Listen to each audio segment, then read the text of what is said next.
जागल रहे पिया के जनून रे, हाँ जागल रहे पिया के जनून रे, जागल रहे पिया के जनून रे।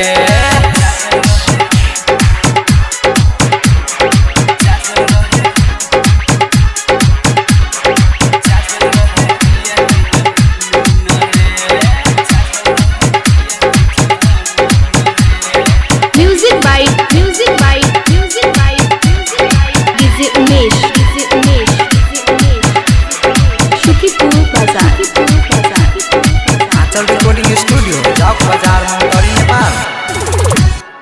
आंचल भी चल सखी लोरावा से,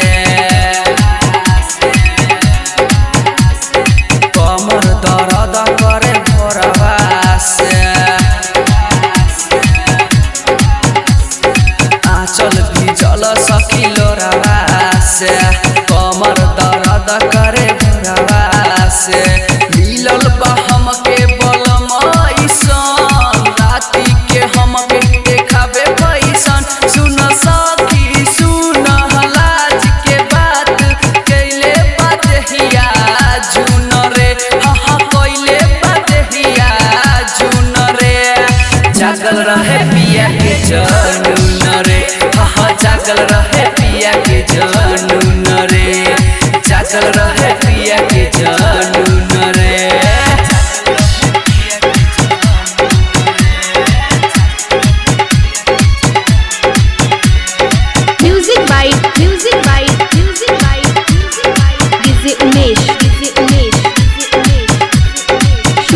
आंचल रिकॉर्डिंग स्टूडियो चौक बाजार मोहतरी नेपाल।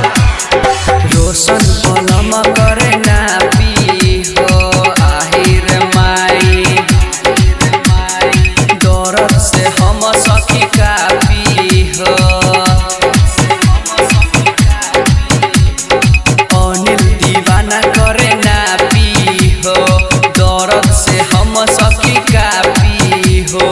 रंजित के तन को सबर नहीं खे, दिले दर्दिया कमर धई के। राते सैया खूबे माजाली हले, दिले बतकिया धुन रे, हाँ दिले बतकिया धुन रे। जागल रहे पिया के जनून रे, हाँ जागल रहे पिया के जनून रे, जागल रहे पिया के जनून रे। आंचल रिकॉर्डिंग स्टूडियो चौक बाजार मोहतरी नेपाल। Mobile number 98 230 32 46।